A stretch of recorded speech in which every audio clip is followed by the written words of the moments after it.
Have you told him the right thing? Have I completed my work? He has done his work. He has had his breakfast. I have a car. Have. We really are very much confused about this particular word have. आज चलिए हम लोग सारे के सारे confusions दूर करते हैं और हैव का सारे के सारे यूजेस को देखते हैं कि हैव का क्या यूज है। So hello, welcome to my channel Rekha Datta English classes. जैसा कि आपको पता है कि मेरा वर्ब का सीरीज चल रहा है और पिछले वीडियोस में मैंने जाना या हमने जाना कि वर्ब जो होता है वो दो तरह का होता है, एक हेल्पिंग वर्ब और एक मेन वर्ब। मेन वर्ब के अंतर्गत हमने ट्रांजिटिव और इंट्रांजिटिव के बारे में जाना और हेल्पिंग वर्ब में मैंने आपको बताया कि प्राइमरी ऑक्सिलरी जो होता है उसमें बी, हैव और डू, ये तीन इंपॉर्टेंट होते हैं। उसके बाद आपके मोडाल एक्सिलरीज या मॉडल एक्सिलरीज भी आ जाते हैं, जैसे can, could, may, might etcetera. तो पिछले वीडियोस में मैंने हेल्पिंग वर्ब बी के बारे में डिटेल में आपको इंफॉर्मेशन दिया था। आज के वीडियो में हम देखेंगे कि हैव के कौन कौन से यूजेस हैं, क्योंकि बहुत से लोग जो है हैव के यूजेस को लेके बहुत परेशान रहते हैं। कब हैव यूज करें, कब हैज यूज करें, किस समय हैविंग यूज करें। तो ये सारे के सारे प्रॉब्लम्स का सॉल्यूशन आज मैं लेके आ गई हूं। तो चलिए देखते हैं कि कैसे हैव को हम यूज कर सकते हैं सेंटेंस में। तो सबसे पहले जो हैव है, एक्चुअली मैं आपको हैव इसलिए बोल रही हूं क्योंकि हैव ही मेन होता है। और जैसे फर्स्ट फॉर्म गो का होता है गो, तो उसी तरह उसके बाद आपका वेंट आ गया सेकेंड फॉर्म, यानी जो है second form of the verb, फिर गॉन आ गया। सेम वे हैव जो है वो मेन होता है और उसको first form of the verb भी कहते हैं, ठीक है। उससे बना है, let me be very clear about it. मैं आपको ये बता दूं कि पहले जो है हैव आता है फर्स्ट फॉर्म, उसके बाद सेकेंड फॉर्म हैड आता है, सॉरी। तो मैं आपको अच्छे से बता दूं, पहले आपका हैव आता है, सेकंड आपका हैड आता है, थर्ड फॉर्म हैड आता है, फोर्थ फॉर्म में आईएनजी फॉर्म हैविंग होता है और फिफ्थ फॉर्म जो है हैव में एस लगाकर हैज बनता है, ठीक है। जैसे आपका मैंने आपको बताया था कि गो में, जैसे आपको मैंने बताया था कि गो हो गया, वेंट हो गया, उसके बाद गॉन हो गया, उसके बाद गोइंग हो गया और लास्ट में गोज हो गया। सेम वे आपका हैव में पहले फर्स्ट फॉर्म हैव होता है, फिर सेकेंड फॉर्म हैड होता है, थर्ड फॉर्म आपका हैड होता है, फोर्थ फॉर्म हैविंग होती है और उसके बाद ES लगा के हैज होता है, ठीक है। तो हैज की अलग कोई पहचान नहीं होती, वो हैव से ही डिराइव की गई हुई चीज है। तो चलिए पहले हम जानते हैं कि हैव के यूजेस कौन कौन से हैं। तो पहले तो आप देखिए कि हैव एज हेल्पिंग वर्ब। जैसे कि आप जानते हैं कि मेरा बोर्ड बहुत छोटा है तो मैं इसमें सारा लिख के एक साथ नहीं बता सकती, तो मैं क्या करती हूँ कि आपको बताने के बाद मैं इसको रब कर देती हूँ, फिर मैं सेकेंड टाइम बताती हूँ, क्योंकि लिखने में टाइम जाता है तो इससे बेटर है कि मैं लिख लूं। तो सबसे पहले देखिए हैव का use as a helping verb. जैसा कि हम हेल्पिंग वर्ब के बारे में बात कर रहे हैं, लेकिन हैव जो है हेल्पिंग के साथ साथ मेन वर्ब के रूप में भी काम करती है और इसके डिफरेंट यूजेस हैं। पहले हम देखेंगे हैव कैसे हेल्पिंग वर्ब के रूप में काम कर रही है।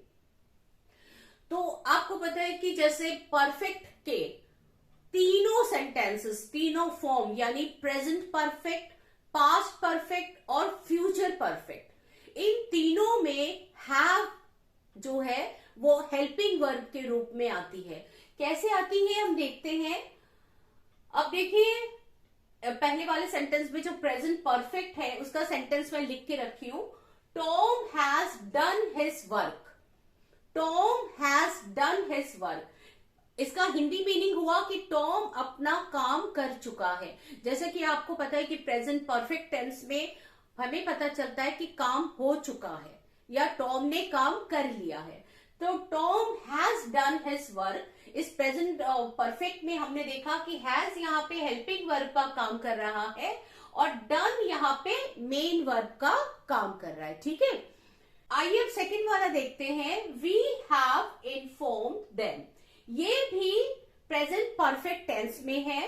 इसमें देखिए वी सब्जेक्ट हो गया, have helping verb, informed main verb, them मतलब उनको, ठीक है।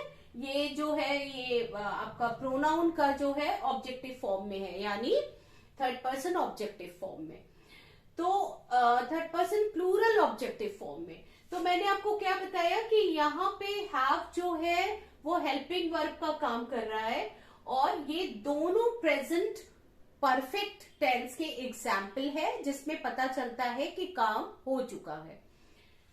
थर्ड सेंटेंस देखिए, they had messaged me, they had messaged me.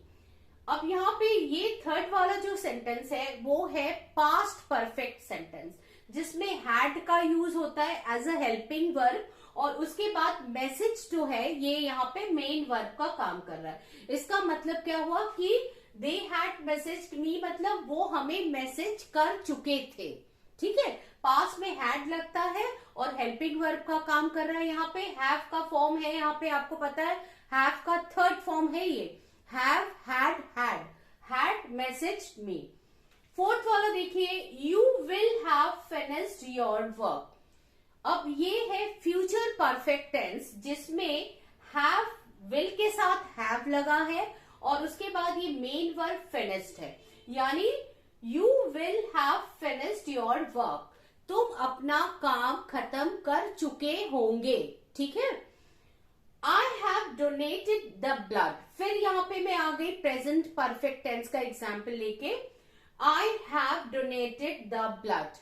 तो यहाँ पे have आपका हेल्पिंग वर्ब है और डोनेटेड यहाँ पे मेन वर्ब है। लास्ट वाला सेंटेंस देखिए, she had negotiated with me, she had negotiated with me। इसमें had जो है हेल्पिंग वर्ब है और नेगोशिएटेड ये मेन वर्ब है, यानी वो मुझसे जो है नेगोशिएट कर चुकी थी, मुझसे बात कर चुकी थी, ठीक है। अच्छा, अब यहाँ पे एक बार फिर से हम चेक कर ले, हैज और मेन वर्ब, यानी helping verb main verb, helping verb main verb, helping verb main verb, helping verb main verb, helping verb main verb, helping verb और मेन वर्ब। तो हमने देखा कि प्रेजेंट परफेक्ट टेंस बनाने में, पास्ट परफेक्ट टेंस बनाने में और फ्यूचर परफेक्ट टेंस बनाने में हैव और हैज, यानी जो हैव का फिफ्थ फॉर्म है, और हैड यानी third form of the have verb have, ये तीनों काम करता है, ठीक है। तो अभी हमको पता चला कि किस तरह से हैव हेल्पिंग वर्ब का काम करता है, ठीक है। हेल्पिंग वर्ब का काम करता है परफेक्ट टेंस के तीनों सेंटेंसेस में। चलिए आगे देखते हैं कि और क्या यूजेस है। अब यहाँ पे देखिए हैव का use as a main verb हमने क्या किया है और हमें पता चलेगा मेन वर्ब में हैव का यूज कैसे करते हैं। इसमें हैव और हैड और हैज तीनों आ जाएगा। मेन वर्ब का यूज तब होता है जब आपके सेंटेंस में एक ही वर्ब हो और वो मेन वर्ब का काम करे, यानी आपके पास अगर हैज हैव एक ही आ रहा है और उसके बाद कोई वर्ब नहीं आ रहा है तो ये यहाँ पे मेन वर्ब का काम कर रहा है। जैसे यहाँ पे मैंने कहा Tom has a car, Tom के पास एक गाड़ी है। और एक चीज और मैं बता दूं इसके पहले कि ये पोजीशन दिखाता है, यानी मेरे पास है, मेरे पास अगर कोई चीज है या तुम्हारे पास या उसके पास कोई चीज है तो हम यहाँ पे इस तरह मेन वर्ब के रूप में इसको लाते हैं और इसमें ये हेल्पिंग का काम नहीं करता है। जैसे Tom has a car, Tom के पास एक गाड़ी है। आई हैव अ प्लान, मेरे पास एक प्लान है। शी हैड द अपॉर्चुनिटी, अब ये वाला सेंटेंस देखिए ये पास्ट में है, ठीक है। शी हैड द अपॉर्चुनिटी, इसका मतलब उसके पास उस समय, उस विशेष समय में मौका था। She had the opportunity, maybe कि उसने उस मौके का फायदा नहीं उठाया. She had the opportunity. We had the chance. हमारे पास चांस था, उसके पास अवसर था, हमारे पास चांस या मौका था. दे हैव ऑल सोल्यूशन. उनके पास, अब ये वाला सेंटेंस फिर प्रेजेंट दिखा रहा है. दे हैव ऑल सोल्यूशन. उनके पास सारी समस्याओं का सोल्यूशन है. You have a better understanding. तुम्हारे पास एक बेटर अंडरस्टैंडिंग है, या तुम्हारी जो समझ है वो बहुत अच्छी है. You have a better understanding. अब ये देखिए, ये जो सारे सेंटेंसेस है, एक चीज ध्यान रखिए कि ये सेंटेंस जो है आपके प्रेजेंट इंडेफिनिट में और पास्ट इंडेफिनिट में दिखाता है. जो कोई भी सेंटेंस प्रेजेंट इंडेफिनिट और पास्ट इंडेफिनिट ही दिखाता है, परफेक्ट नहीं दिखाता. इसमें परफेक्ट का मतलब है कि अगर आपका perfect, present perfect, past perfect और फ्यूचर परफेक्ट लग जाता है तो उसका मतलब है कि काम हो चुका है या काम कर चुका था. समझ में आ रहा है? या कर चुकेगा. लेकिन इसमें जो है सिर्फ आप पास्ट इंडेफिनिट और प्रेजेंट इंडेफिनिट ही दिखा सकते हैं पोजीशन दिखाने के लिए. अब यहां पे देखो, Tom has a car, I have a plan, she had the opportunity, we had the chance, they have all solutions, you have a better understanding. ठीक है. अब इस सेंटेंस को जो है, अगर हम नेगेटिव में इसको चेंज करें तो एक चीज बड़े ध्यान से देखिएगा. टॉम हैज अ कार, इसको नेगेटिव में चेंज करने के लिए हम नॉट नहीं लगा सकते. इसको कई तरह से हम चेंज कर सकते हैं. जैसे टॉम हैज अ कार, हम या तो कह सकते हैं टॉम हैज नो कार, या Tom doesn't have a car. ध्यान दीजिए, जब हम इसका नेगेटिव बनाएंगे तो ये होगा, एक तो आप कह सकते हैं टॉम हैज नो कार. मेरे पास जगह नहीं है तो आप जो है किसी कॉपी में लिख लीजिएगा. इसका नेगेटिव बनाने के लिए टॉम हैज नो कार, या टॉम डजंट, डज नॉट को हमने शॉर्ट में डजंट बोला है, डजंट के साथ हैव लगेगा. ठीक है. टॉम हैज नो कार या Tom doesn't have a car. ठीक है, इसका नेगेटिव बन गया. सेम देखिए, इसका अगर नेगेटिव सेकंड वाला बनाओ, I have a plan, I have no plan. हम या तो ऐसे बोल सकते हैं या हम कह सकते हैं I don't have a plan. ठीक है. तीसरे वाले का नेगेटिव देखिए, she had the opportunity, she had no opportunity, she didn't have the opportunity. चूंकि ये पास्ट की चीजें दिखा रही है तो हम डिड नॉट के साथ हैव लगाएंगे. इसमें जैसे पहले वाले में डज नॉट के साथ हैव था, इसमें डिड नॉट के साथ हैव आएगा. She didn't have the opportunity. ठीक है. आगे देखिए, we had the chance, we had the chance, we had no chance. We did not have the chance को हम कहेंगे we didn't have the chance. इसी तरह they have all solution, they have no solution, they have all solution, they have no solution, they don't have the solutions. ठीक है. इसमें don't आएगा have के साथ, they है तो don't आएगा. They don't have the solutions. You have a better understanding, you have no understanding, you don't have a better understanding. ठीक है. एक बात और मैं बता दूं कि इसको जो है हम got या get लगा के भी बना सकते हैं और इसका भी मतलब पोजीशन होता है. ध्यान से सुनिए मेरे इसी सारे सेंटेंसेस को मैं कैसे बोल रही हूं. Tom has a car, Tom has got a car, Tom hasn't got a car. इसका मतलब हैजंट को मैंने इसमें अब्रिविएशन शॉर्ट कर दिया. Tom hasn't got a car. I have a plan या I have got a plan, I haven't got a plan. She had got the opportunity, she hadn't got the opportunity. We had the chance, we had got a chance, we hadn't got the chance. they have all solutions, they have got all solution, they haven't got all solutions.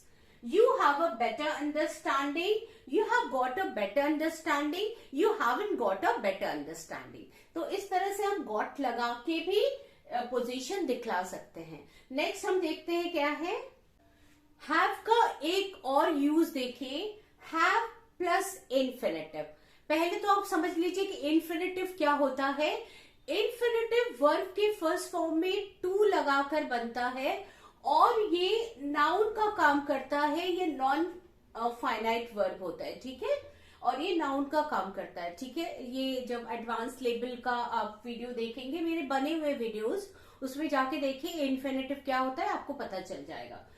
Have के साथ जब infinitive लगता है, यानी इसका जो formation होता है that is to plus V1, to go, to play, to eat.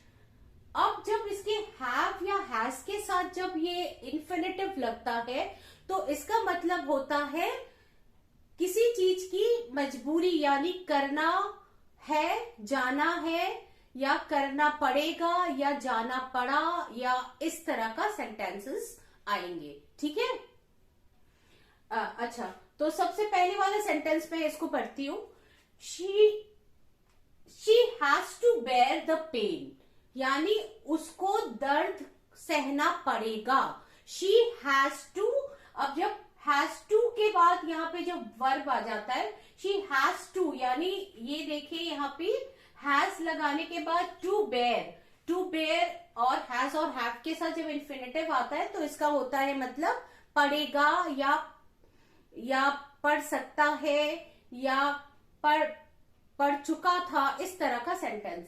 She has to bear the pain, उसको दर्द सहना पड़ेगा. एक्चुअली हम जब बोलते हैं तो हम इस अर्थ में बोलते हैं कि उसको ये करना पड़ेगा, या उसको ये करना पड़ेगा, या उसको ये करना पड़ा, है ना, इस तरह के सेंस में हम कहते हैं. अब यहां पर जब हम कहते हैं she has to bear the pain, इसका मतलब है कि फ्यूचर में, या कि वो किसी तरह का दर्द सह रही है और उसको उस दर्द को सहना पड़ेगा या सहना है. सेकेंड वाला सेंटेंस देखते हैं. I have to inform the police. I have to inform the police, इसका सेंस यहाँ पे आ रहा है कि कुछ गड़बड़ हुआ है और मुझे पुलिस को इन्फॉर्म करना पड़ेगा. मतलब ये एक कंपल्सन या बाध्यता दिखाता है कि ये काम जो है मुझे करना पड़ेगा या करना है, इस तरह की बाध्यता. I have to inform the police, इसका मतलब मुझे ये जो घटना हुई है इसके लिए मुझे पुलिस को इन्फॉर्म करना पड़ेगा. अब हिंदी में जो है गा गे की जब आता है तो एक्चुअली हम कंफ्यूज हो जाते हैं कि ये फ्यूचर के लिए बात हो रही है, लेकिन ऐसा नहीं है. जब हमें कोई बाध्यता होती है, कोई कंपल्सन होता है, तो भी हम इस तरह कहते हैं कि हमें तो ये करना पड़ेगा, हमें जाना पड़ेगा, सहना पड़ेगा. इसी तरह का सेंटेंस है ये. अब यहाँ पे देखें, वी हैव के साथ वी हैव टू, यहाँ पे मैं टू लिखना भूल गई हूं. We have to tolerate all the problems.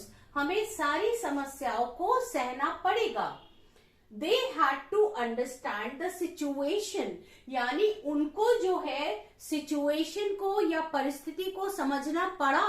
यहाँ पर had लग गया है तो इसका सेंस आ रहा है had के साथ यहाँ पे टू प्लस V1 यानी इन्फिनेटिव लगा है, तो इसका सेंस आ रहा है कि उनको जो है सिचुएशन को समझना पड़ा. They had to understand the situation. You will have to, sorry मैं यहाँ पे टू लिखना भूल गई. You will have to cooperate us. You will have to cooperate us. अब यहाँ पे देखिए किसी बात को लेके यहाँ विल फ्यूचर भी आ रहा है. विल हैव के साथ यहाँ पे मैंने इन्फिनेटिव लगाया और यहाँ पे मीनिंग आ रहा है कि तुमको जो है, तुम्हें परिस्थिति से जो है कोऑपरेट करना पड़ेगा. You will have to cooperate us, तुमको जो है हमारी मदद करनी पड़ेगी या हमें समझना पड़ेगा. You will have to cooperate us, हमारे इस मामले में तुमको मदद करना पड़ेगा. नेक्स्ट देखिए, he has to confess the truth. उसको सच्चाई को उगलना पड़ेगा, यानी जो सच्चाई है उसको बोलना पड़ेगा। She has to confess the truth. आगे देखिए, we will have to consider the issue. इस मामले को हमें कंसिडर करना पड़ेगा। तो यहाँ पर जो कंपल्सन हो जाती है, उसी तरह के सेंटेंसेस को समझाने के लिए हैव या हैज या हैड के साथ 2+V1 लगाकर इन्फिनेटिव हम बनाते हैं। तो ये एक तरह का सेंटेंस हो गया जिसको भी आपको जानना जरूरी है। कभी कभी हम ऐसा भी कहते हैं ना, आई हैव टू गो, मुझे जाना है। I have to do this, मुझे ये करना है। I have to attend the class, मुझे क्लास अटेंड करना है। यानी मुझे जाना पड़ेगा, मुझे करना है। अब हिंदी में हम इसको जाना है भी कह सकते हैं, करना पड़ेगा भी कह सकते हैं। इंग्लिश में इसके डिफरेंट डिफरेंट यूजेस है। हैज भी लगता है, हैव भी लग जाता है, और विल हैव भी लगता है, हैड भी लग जाता है। ठीक है, आगे देखते हैं। कभी कभी क्या होता है कि हैव और हैड का यूज हम एक साथ कर लेते हैं। बहुत से लोग इस मामले में बहुत कंफ्यूज रहते हैं कि कैसे हम 2 बार हैव और हैड का यूज कर लेते हैं। I have had my dinner, I have had my lunch, you know. तो इस तरह के जो सेंटेंसेस आते हैं, ये कैसे होते हैं, किस तरह हम 2 हैव और हैड को बगल में लगा सकते हैं, यू नो। तो इसका हम तरीका आपको बता रहे हैं कि अगर जैसे ये सेंटेंस हो गया, Tom has eaten the lunch. अब ये वाले सेंटेंस में देखिए, Tom has eaten the lunch. इस सेंटेंस में टॉम सब्जेक्ट हो गया, हैज हेल्पिंग वर्ब हो गया, ईटन यहाँ पे मेन वर्ब हो गया। ठीक है, इसका मतलब टॉम ने जो है वो खाना खा चुका है। Tom has eaten the lunch. ठीक है, इसी तरह दूसरा सेंटेंस देखिए, Tom has taken the lunch. Tom अपना खाना ले चुका है। मतलब हम कई तरह से कहते हैं ना, खाना खा लिया है, खाना ले लिया है ना। तो इसमें देखिए, Tom has taken the lunch, Tom subject, has helping verb, taken main verb. Okay, helping verb, main verb. अब ये वाला सेंटेंस देखिए, Tom has had the lunch. ठीक है, इसका मतलब जो है टॉम ने खाना ले लिया है, यानी इसमें हैज हेल्पिंग वर्ब है, हैड जो है मेन वर्ब का काम कर रहा है। यानी यहाँ पे ये थर्ड फॉर्म का काम कर रहा है। जैसे ईटन, टेकन, उसी तरह हैड को हमने ये थर्ड फॉर्म के रूप में लिया है। Tom has had the lunch. Same way Tom had the lunch. Same way में इधर देखें, यानी टॉम खाना ले चुका था। अब यहाँ पे टॉम हैड द लंच, यहाँ पे हैड हेल्पिंग है और यहाँ पे मेन वर्ब है, यानी टॉम खाना ले चुका है थर्ड वाला, और टॉम खाना ले चुका था किसी टाइम में। तो यहाँ पे आप देखिए, Tom has eaten the lunch, Tom has taken the lunch, Tom has had the lunch and Tom had the lunch. यानी हैज हैड और हैड एक साथ आ सकता है। यहाँ हैड का मतलब है लेना। ठीक है, हैव के और भी सारे ढेर सारे यूजेस होते हैं। जैसे अगर आपकी कोई प्रॉब्लम होती है, जैसे आपके बॉडी में फिजिकल पेन कोई है, तो आप कह सकते हैं कि जैसे आई हैव अ सोर थ्रोट, यानी जो है इस समय आपके पास कुछ नहीं है। अगर आप कहते हैं कि आई हैव अ सोर थ्रोट, इसका मतलब आपकी गले में प्रॉब्लम है या खराश है। या आई हैव अ फीवर। अब जब हम कहते हैं आई हैव अ फीवर, इसका मतलब ये नहीं होता कि मेरे पास बुखार है, इसका मतलब मुझे बुखार है। या आई हैव अ हेडेक, तो मेरा सर दर्द है। तो किसी बीमारी के रूप में भी हम हैव का यूज कर सकते हैं।